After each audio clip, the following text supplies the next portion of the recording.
Hello दोस्तों, स्वागत है आप सभी का आपके अपने YouTube channel study with Kundan Singh में। आइए हम लोग देखते हैं आज की क्लास। आज की क्लास है जो कि सूचना का अधिकार अधिनियम 2005 से संबंधित है।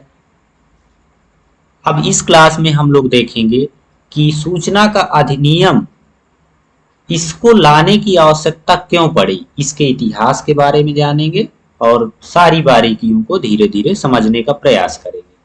तो सबसे पहले हम देखते हैं कि इसका उद्देश्य क्या था। इसका जो उद्देश्य था वह प्रशासन को पारदर्शी बनाना था और जो प्रशासन है उसको उत्तरदायित्वपूर्ण बनाना था। उसके बाद दूसरी चीज, जो भारतीय भारतीय जो संविधान है उसमें हमारे मूल अधिकारों में इसे सम्मिलित करवा करके हमें एक अधिकार ऐसा प्रदान करवाना था कि जिससे हमें अपनी बात किसी भी अधिकारी से पूछ सकें या अपनी बात उनके सामने रख सके। अब इसमें हम देखते हैं प्राचीन काल में आप तो जानते ही हैं, चाहे राजा महाराजा रहे हों चाहे उसके बाद अंग्रेज रहे हों, सभी लोग जितनी भी उस तरह की जानकारियां, गुप्त जानकारियां होती थी तो वह किसी को नहीं प्रदान करते थे। यहां तक कि आपसे संबंधित जानकारी भी जो दस्तावेजों में बंद रखी है उनको भी आप प्राप्त नहीं कर सकते थे। इस सूचना के अधिकार की आवश्यकता सबसे ज्यादा महत्वपूर्ण ये था कि प्रशासन तो मतलब जनता के प्रति उत्तरदायी बने ही, इसके बाद जो प्रशासन के प्रति जनता के विचार हैं उनको जो है थोड़ा सा सुदृढ़ किया जा सके तथा दोनों की भागीदारी प्रशासन में बढ़ाई जा सके। और उसके बाद एक और इसमें कारण था कि जो प्रशासनिक निर्णय होते थे उनमें स्वेच्छाचारिता जो थी उसको हतोत्साहित करके जनहित को प्रोत्साहित करना मेन उद्देश्य था। मतलब जो अपने तरफ से मनमाने काम हो रहे हैं उनको हतोत्साहित करके जो जनहित के काम हैं उनको ज्यादा बढ़ावा दिया जा सके।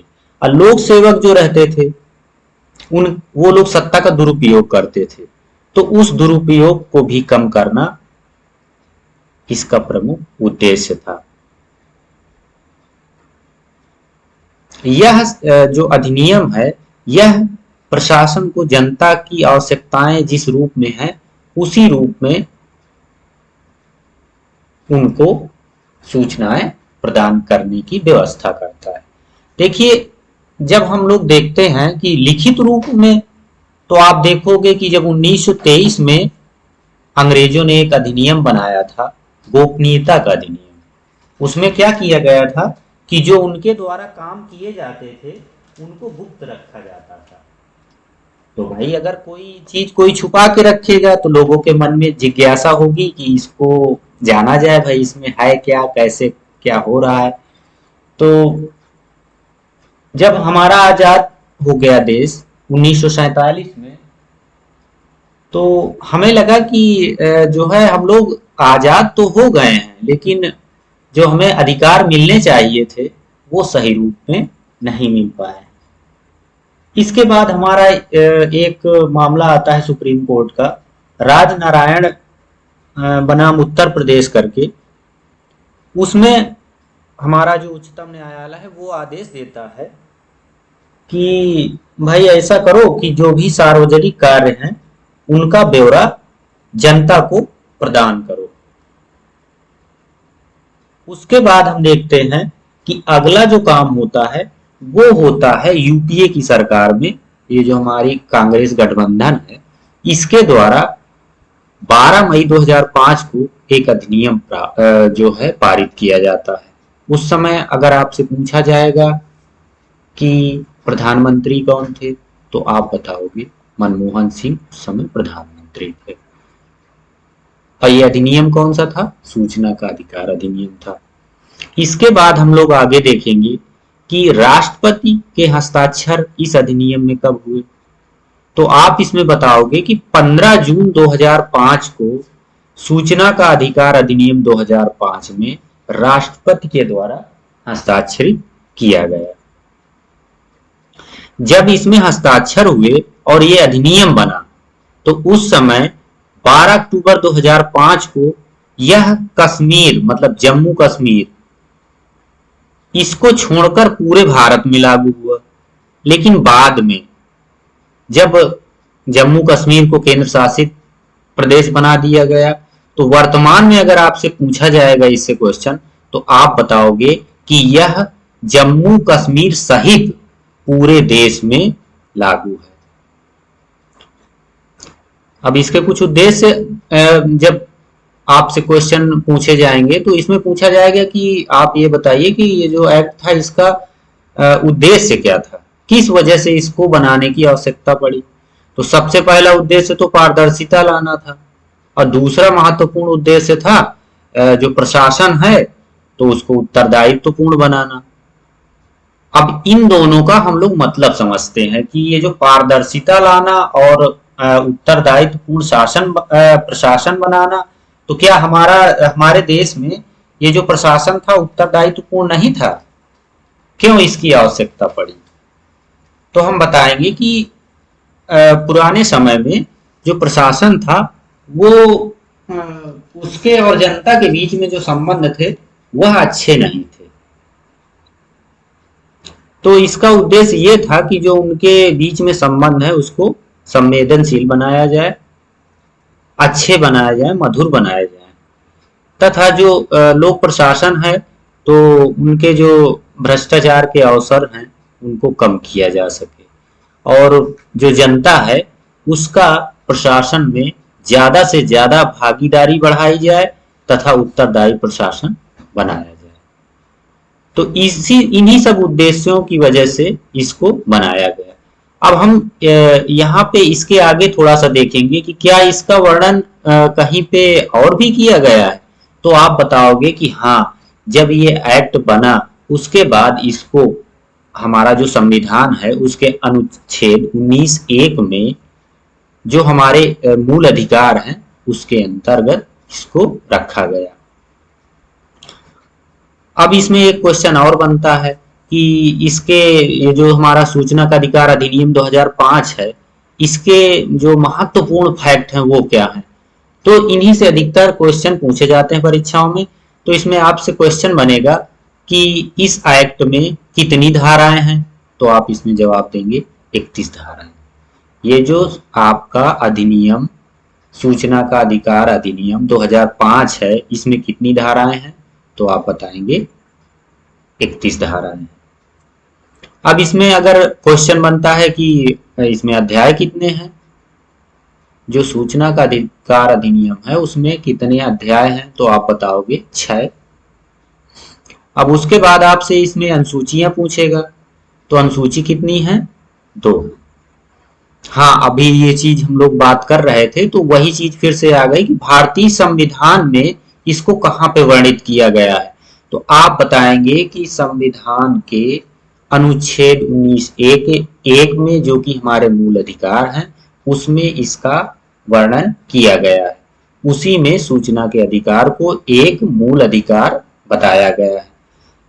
अब हम आ जाते हैं धारा 1 में। तो धारा 1 में हम लोग देखेंगे कि धारा 1 में बताया गया है कि ये जो अधिनियम है इसका नाम क्या है, इसका विस्तार कहाँ पर है। तो इसमें नाम तो हम लोगों ने देख ही लिया कि जो इसका नाम है तो वो क्या है, वो है सूचना का अधिकार अधिनियम 2005। और इसका विस्तार भी हम लोगों ने देख लिया है कि इसका विस्तार उस समय तो जम्मू कश्मीर को हटा करके था, उसके बाद अब इस समय कहाँ तक है, पूरे भारत में इसका विस्तार है। अब उसके बाद हम लोग आते हैं धारा 2 में। तो धारा 2 में जो कुछ महत्वपूर्ण परिभाषाएं हैं उनका वर्णन किया गया है। अब आपके मन में ये सवाल उठ रहा होगा कि कौन सी परिभाषाओं का वर्णन किया गया धारा 2 में, तो हम आपको बता देते हैं। तो आप देखोगे कि ये जो धारा 2 है उसमें समुचित सरकार के बारे में बताया गया, उसकी परिभाषा दी गई है। अब समुचित सरकार में कौन सम्मिलित होता है, तो इसमें बताया गया है कि कोई लोक प्राधिकारी के संबंध में जो कि स्थापित गठित स्वामित्व वाली नियंत्रित या प्रत्यक्ष या अप्रत्यक्ष रूप में प्रदत्त निधियों द्वारा वित्त पोषित हो, उसको समुचित सरकार कहते हैं। अब इसमें एक चीज और बताया गया है कि सूचना से क्या तात्पर्य है, तो सूचना से तात्पर्य जिसके अंतर्गत अभिलेख, दस्तावेज और मेमोज, ये जो ईमेल्स वगैरह हैं या कोई सलाह हो गई, ये सारी चीजें उसमें सम्मिलित की जाती हैं। अब इसमें एक और जो लोक पदाधिकारी होते हैं उनकी भी परिभाषा का वर्णन किया गया है। तो इस तरह से हमें पता चलता है कि इसमें जो मुख्य परिभाषाएं हैं, जैसे मुख्य सूचना आयुक्त से क्या तात्पर्य है उसके बारे में इसमें बताया गया है, और इसी धारा 2 में केंद्रीय सूचना आयोग के बारे में बताया गया है, जो कि आगे चल के धारा 12 के 1 में भी इसके बारे में डिटेल में बताया गया है। और उसके बाद इसी के एक पैरा घ में सूचना आयोग के बारे में बताया गया है। अब इसके बाद हम देखते हैं इसका अध्याय 2। अध्याय 2 के धारा 3 में इसमें बताया गया कि सूचना प्राप्त करने का अधिकार, मतलब किस किस को इस अधिनियम के अंतर्गत सूचना प्राप्त करने का अधिकार प्रदान किया गया है।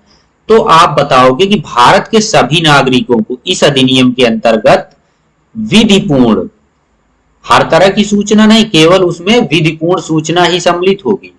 और हाँ, इसमें एक आप अपवाद भी देख सकते हैं कि भारत में रह रहा अगर कोई विदेशी है, अगर उसको नागरिकता परमानेंट प्राप्त है तभी उसको जो है ये अधिकार प्राप्त होगा। अगर वो प्रवासी के रूप में रह रहा है तो उसको ये अधिकार प्रदान नहीं किया जाएगा। अब हम लोग आगे देखते हैं। अब देखते हैं धारा 5। धारा 5 में क्या लिखा गया है, तो धारा 5 में लोक सूचना अधिकारियों की नियुक्ति के बारे में बताया गया है। इसका मतलब क्या हुआ, इसका मतलब आगे बताया गया है कि धारा 5 के पैरा 1 में इसमें बताया गया है कि 100 दिन के अंतर्गत जो लोक प्राधिकारी होगा वह सभी प्रशासनिक इकाइयों, कार्यालयों और जो भी इसके अन्य वो हैं उसके अधीन जो जो भी कार्यालय आते हैं, तो उनमें वह केंद्रीय लोक सूचना अधिकारियों की या राज्य लोक सूचना अधिकारियों की नियुक्ति करेगा। ये कौन करेगा, लोक प्राधिकारी करेगा। और टाइम कितना रहेगा, मैक्सिमम टाइम 100 दिन रहेगा। इसके अंदर ही उसको अन्य प्राधिकारियों की नियुक्ति करनी पड़ेगी। अब हम लोग देखते हैं अगली धारा। अगली धारा है धारा 6। तो धारा 6 में बताया गया है कि सूचना प्राप्त करने के आवेदन की प्रक्रिया, मतलब ये जो हम लोग आवेदन करेंगे उसकी प्रक्रिया कैसे होगी। हमें जैसे कोई भी चीज के बारे में जानकारी चाहिए, कोई भी गवर्नमेंट कार्यालय है उससे हमें कुछ जानकारी चाहिए, तो हम जो आवेदन करेंगे उसकी प्रक्रिया कैसे, हम कैसे करेंगे आवेदन, इसके बारे में आपको धारा 6 में बताया गया है। तो इसमें बताया गया है कि अगर किसी व्यक्ति को सूचना मांगना है तो वह जो भी सूचना मांगना है तो उससे संबंधित अधिकारी के पास आपको जाना पड़ेगा। उसके बाद आपको जो आवेदन होगा, जो भी आप फॉर्म फिलअप करेंगे, तो वो कैसा होगा, लिखित आवेदन होगा। इसका शुल्क कितना होगा, तो मिनिमम इसका शुल्क 10 रुपए होगा, मैक्सिमम ज्यादा भी हो सकता है। जिस तरह की सूचना आप मांगोगे उसी तरह उसमें बढ़ जाएगा, लेकिन मिनिमम जो इसका शुल्क है वह 10 रुपए है। उसके बाद अब हम लोग इसमें देखेंगे कि इसमें एक नोट करके हमने छोटा सा पॉइंट लिखा है, इसको जरूर देख लेंगे कि ये जो हमारा ये सूचना का आवेदन होगा, तो हमें सूचना एक माध्यम और इलेक्ट्रॉनिक माध्यम से भी प्राप्त करने का अधिकार प्रदान किया गया है। आज हम लोग अपनी क्लास यहीं पे समाप्त करते हैं। कैसी लगी आप लोगों को ये क्लास?